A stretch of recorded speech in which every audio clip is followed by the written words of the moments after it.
this synagogue and who built it, and therefore we know that Jesus worshiped in this synagogue. Several of the passages in the New Testament talk about Jesus delivering a sermon in the synagogue at Capernaum. So when you read that, you can say, wow, unbelievable. I've actually been right in that synagogue. Jesus worshiped right here in this synagogue. Now the passage I'm talking about is the passage in Luke chapter 7. And it's one of my favorite passages in the Bible. I love this passage. I love the story. And I hope you will too. It's about a centurion, and we'll talk about what a centurion was, and his interaction with the Lord Jesus Christ. Can everybody hear me? Okay, technology is wonderful. Okay, I'm in Luke chapter 7. And when Jesus had finished saying all of this in the hearing of the people, he entered Capernaum. Right? Here we are. And there in Capernaum, a centurion servant whom his master highly valued was sick and about to die. And the centurion had heard about Jesus and sent some of the elders of the Jews to him, asking him to come and heal his servant. Now there is so much contained in those couple of verses that's right under the surface that I want to explain to you. Okay, this of course is Capernaum, and so Jesus comes to town, and in this town there's a centurion. Now what do we know about centurions? Well, we know that they were professional Roman military officers. They were career officers, and they were roughly the rank of a captain. Roughly the rank of an what would that be? 03? 03, yeah. And if there was an 03 here, there was also obviously Roman troops here. He wouldn't be here if he didn't have Roman troops here. And we know from archaeology that actually that's true. That there was a small garrison of the Roman army that was based here in northern Israel. Remember, the main Roman army was in Caesarea, but there was a small garrison here to defend Israel from attack from the north. And so he was the commanding officer here in Capernaum.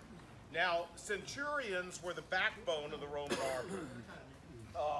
They had different helmets and different armor, different body armor than anybody else in the army. They had a plume that went sideways from ear to ear instead of a plume that went from nose to the neck. The reason for that is so that in battle, their troops could quickly identify where their centurion was. They also had silver body armor, not leather, not gold. They were the only Roman officers to have silver body armor, once again, to make them easily recognizable in battle. They were rough, tough guys, professional military men, career military men. And have you ever heard of a centurion's cut? Butchers use that term. A centurion's cut is where you grab someone from behind and you slice them horizontally across their bowels so that their bowels spill out onto the ground. That's called a centurion's cut. It came from the fact that if you're a centurion, if you didn't do what you were supposed to do, they had a history of grabbing a soldier and cutting him open like that, and just, that was the end of that. So that's one of the reasons why the Roman army was so fierce in battle, is that they were more afraid of their centurions than they were the enemy. These were rough, tough guys. They were battle-hardened.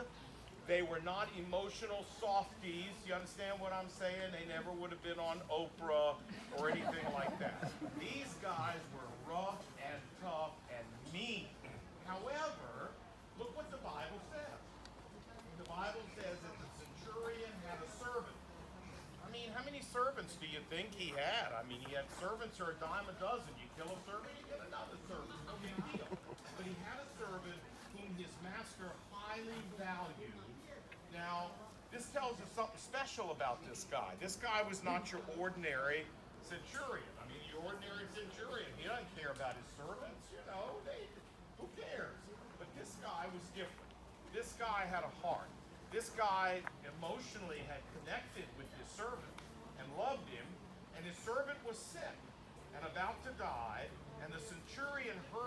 the miracles of Jesus and wanted Jesus to heal his servant. You know, what an unusual God. This is not your run-of-the-mill centurion, you know. And he sent, look what he did, the Bible says, and he asked the elders of the Jews to go to Jesus and ask him to come and heal the servant. How did the Romans and the Jews get along in the time of Christ? On a scale of 1 to 10, where was their relationship? 1, probably minus 1. If you know, there was a group of Jews called the Zealots. We know that because we know one of them. We know Simon the Zealot. He was one of the disciples. He was a zealot before he came to Christ. And the Zealots hated the Romans to the degree that their goal was to run the Romans out of this country. There was even some of the Zealots, a small party within the Zealots, called the Sicarii. A Sicarus in Latin is a stabbing dagger. And they would carry these daggers, the Sicarii. These are Jewish people. And whenever they would pass a Roman officer or two that didn't have a big bunch of soldiers with him, they would stab him and kill him right there on the street, and then they would flee. The Jews were not crazy about the Romans, right? Right. In fact, the war that started in 66 AD and ended in 70 AD with the destruction of the temple, the revolt against the who? Who did the Jews revolt against? Romans. The Romans. They hated the Romans. They saw them as occupying forces and as pagans, and they despised them. But look what this guy does. This guy, this centurion, an officer in the Roman army, sent and asked the elders of the Jews here in this town to do him a favor and go to Jesus and ask for Jesus to heal his servant. Now, under normal circumstances, what are the odds that a bunch of Jewish elders would go ask for help for a Roman officer? 0. Minus 20 or something? So why would he do this, and why would the Jews do it for him? Well, we're about to find out. Look at this. It says, so the elders of the Jews came to Jesus, and they pleaded earnestly with him. Can you imagine a bunch of Jewish elders begging Jesus to do this Roman officer a favor? This is completely nonsensical here. But the Bible tells us why. And they said to Jesus, this man, the centurion, deserves to have you do this, to heal his servant, because he loves our nation and has built our synagogue.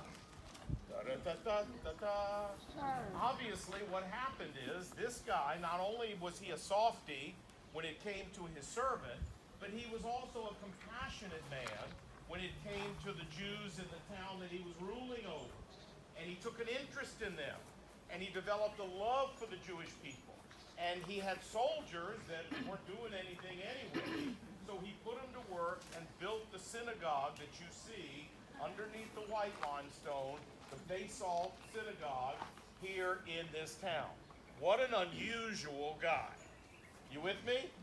Not your run-of-the-mill centurion. All right, now what did Jesus do? Let's read it together. All right? And I got to just find my place. Here we are. So, Jesus went with the Jewish leaders. They were on their way to the centurion's house. And he was not far from the centurion's house when the centurion sent friends to say to him, Lord, don't trouble yourself, for I do not deserve to have you come under my roof. Now, calling him Lord, do you think maybe he had heard about Jesus and believed in him? Maybe. That is why the centurion said, I did not come to you myself, for I did not consider myself worthy to come to you, but instead, Lord, here's what the centurion said, just say the word, and my servant will be healed. Wow. He said, you don't need to come to my house to make this happen. All you got to do is say the word, and it'll happen. And then he goes on to explain how he came to this conclusion. He said, for I myself, the centurion, am a man with authority, and with soldiers under me. and I tell them go, and he goes, and I tell another one come, and he comes, and I say to another one do this, and he does it. You understand what the centurion's saying? He's saying, hey, I understand authority. I have authority. And because I have authority, if I want something done, I don't have to go do it myself. I speak the word. And one soldier goes over here and does what I tell him, and another soldier goes over here, and another soldier goes over there. I don't have to go do it myself. I have authority. And therefore, Jesus, you have authority over the whole universe. You don't need to come to my house. All you have to do is speak the word, and some angel, some seraphim, some cherubim, some heavenly host, whatever, will come to my house and heal my servant. You don't have to come to my house yourself. You have authority, just like I do, and I understand that. Is this amazing? This is a Gentile who gets this. The Jews didn't get this, but this Gentile got it. Now watch.